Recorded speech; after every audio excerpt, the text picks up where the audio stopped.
Okay, class 12th हमने topic start किया हुआ था कि रिकॉम्बिनेंट डीएनए को पोषक जीवाणु के अंदर प्रवेश करवाना। उसकी एक विधि जो हमारी रह गई थी लास्ट वीडियो में, वो है वेक्टरलेस जीन ट्रांसफ़र, वाहक रहित जीन स्थानांतरण। बिना वाहक के जीन को हम कैसे ट्रांसफ़र कर सकते हैं, कैसे प्रत्यक्ष रूप से डायरेक्ट जीन ट्रांसफ़र कैसे हो सकता है, उसके हमारे पास कई स्टेप्स हैं। फर्स्ट जो है हीट शॉक ट्रीटमेंट देके, ऊष्मीय झटका देके। ऊष्मीय झटका मतलब हमारा जो रिकॉम्बिनेंट प्लाज्मिड हमने तैयार किया है, राइट, उस प्लाज्मिड को एक परख नली में जीवाणुओं के साथ रखो और इस मिश्रण को पहले आप ट्रीट कराओ किसके साथ, कितने डिग्री सेल्सियस पे, 0 डिग्री सेल्सियस, बस उसको रखो और फिर उसे 42 डिग्री सेल्सियस पे गर्म करो। मतलब इतना टेम्परेचर वेरिएशन आपको देना है, ठीक है। अब 0 डिग्री सेल्सियस पे रखने पे क्या आ जाएगा आपके पास, 0 डिग्री सेल्सियस पे जब आप उसे रखोगे तो हमारा जो रिकॉम्बिनेंट प्लाज्मिड है वो जीवाणु की कोशिका भित्ति के साथ चिपक जाता है।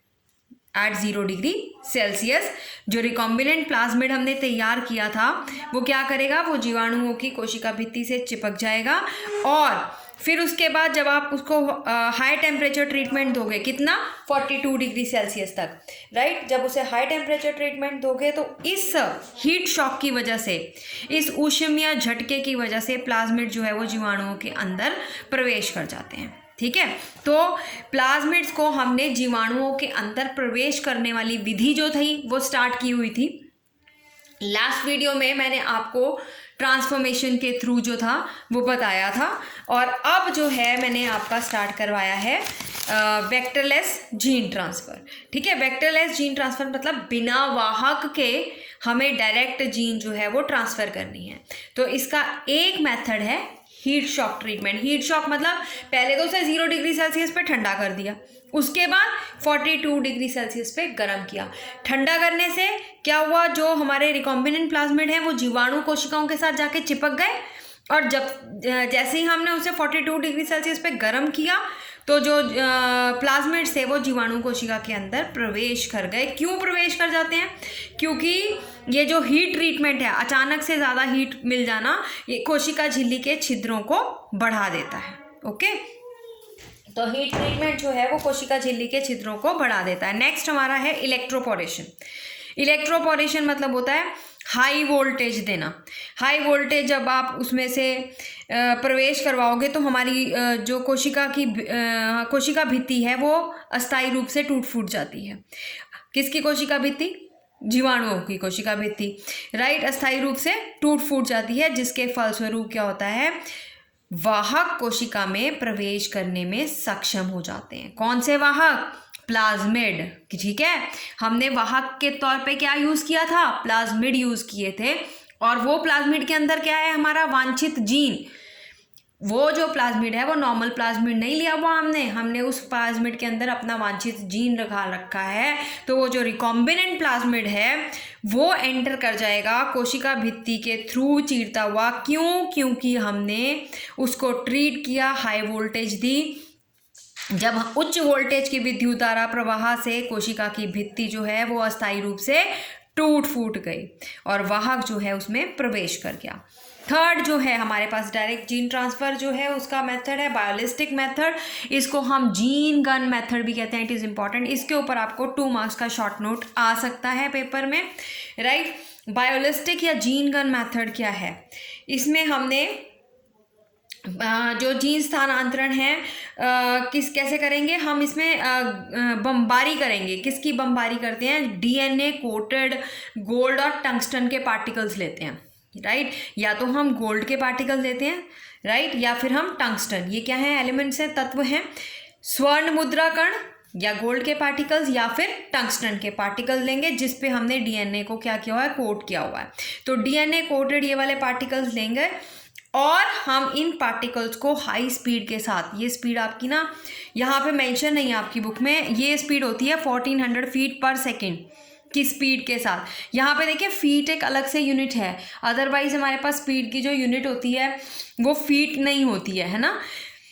तो यहाँ पर हमने फीट यूनिट यूज़ की है। 1400 फीट पर सेकेंड की जो स्पीड है उसके साथ हम इन पार्टिकल्स की बमबारी करेंगे और ये पार्टिकल्स जो हैं वो कोशिका भित्ति को पार करके कहाँ पहुँच जाएंगे, उसके केंद्रक के अंदर, और हमारा जो है जीन जो है वो ट्रांसफ़र हो जाएगा। किस में ट्रांसफ़र, किस में, कहाँ पहुँच जाएंगे, जीवाणु कोशिका के अंदर, और हमारा जो रिकॉम्बिनेंट प्लाज्मिड था वो जीवाणु कोशिका के अंदर हम प्रवेश करवा सकेंगे।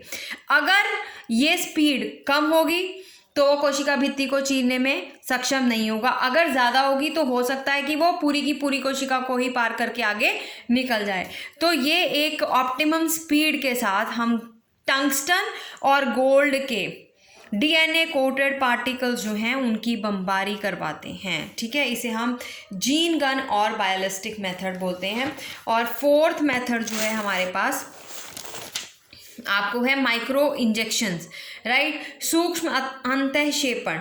माइक्रो इंजेक्शन में आप देखिए यहाँ पर हम बिल्कुल इंजेक्शन, मतलब इंजेक्शन के रूप में हम उसको प्रवेश करवाएंगे। इस विधि में क्या होता है, वांछित गुण युक्त रिकॉम्बिनेंट डीएनए यानी कि रिकॉम्बिनेंट प्लास्टिक को डायरेक्ट रूप से कोशिका में अंतःक्षेपित, इंजेक्ट किया जाता है, राइट, इंजेक्ट किया जाता है। और यह विधि जंतु कोशिका में वेक्टर संयोजन के लिए उपयोगी है।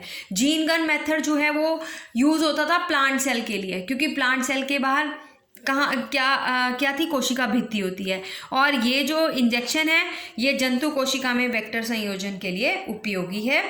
जो विजातीय डीएनए को केंद्रक में सूक्ष्म पिपेट द्वारा प्लाज्मा झिल्ली में पंक्चर करके अंतःक्षेपित किया जाता है। ये पिपेट से हम उस सेल को होल्ड करके रखते हैं, राइट, और होल्ड करने के बाद उसमें इंजेक्ट कर देते हैं अपना रिकॉम्बिनेंट प्लाज्मिड। ठीक है, तो ये है माइक्रो इंजेक्शन के थ्रू।